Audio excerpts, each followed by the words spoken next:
Halo, selamat malam semuanya. Saya mau menyaksikan bagaimana sih saya bisa membaca Taurat dan Injil di dalam Alkitab.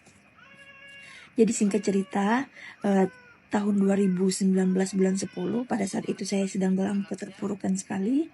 Saya datang kepada Allah saya ibadah, habis ibadah saya ngaji. Nah, waktu saya ibadah itu, saya berdoa, "Ya Allah, ya Tuhanku, tunjukkanlah aku jalan yang benar dan lurus." Nah, saat saya habis sholat, saya membaca Al-Quran, saya ngaji, dan saya membuka di dalam Al-Maidah ayat 46, surah 5 ayat 46. Jadi saya kaget sekali dengan membaca ayat ini, karena sebelumnya saya berpikir saya sudah sering membaca ayat ini, tapi kok selama ini saya tidak bisa fokus gitu dengan ayat ini. Nah, jadi saya coba membaca lafaz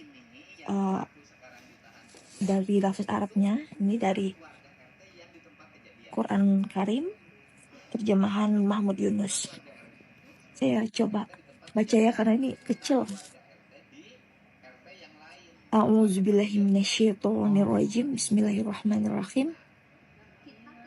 Wa kaffayna ala asarihim bi Isa bani Maryama musaddiqan lima baina yadayhi minat taurati wa ataina khul injila fihi wa hudaw wa nurun wa musaddiqan lima baina yadayhi minat taurati wa hudaw wa mau'izatal lil muttaqin.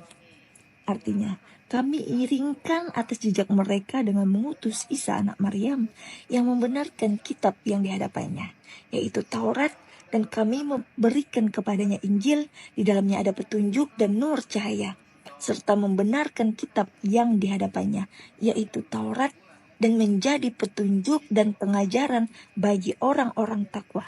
Saya kaget membaca ayat ini. Dan setelah membaca ayat ini, saya memberanikan diri untuk membaca Alkitab. Kenapa?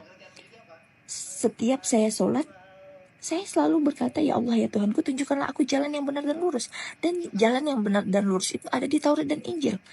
Dan bagaimana saya mau mengetahui jalan yang benar dan lurus itu kalau saya tidak membaca Taurat dan Injil? Dan dikatakan di sini Taurat itu menjadi petunjuk dan pengajaran bagi orang-orang yang bertakwa. Selama ini berarti saya tidak menjadi orang yang bertakwa karena saya tidak membaca Taurat dan Injil. Dan itulah akhirnya saya memutuskan untuk membaca Taurat dan Injil yang terdapat di dalam Alkitab. Itu saja singkatnya. Nanti saya akan membuat video bagaimana kesaksian saya.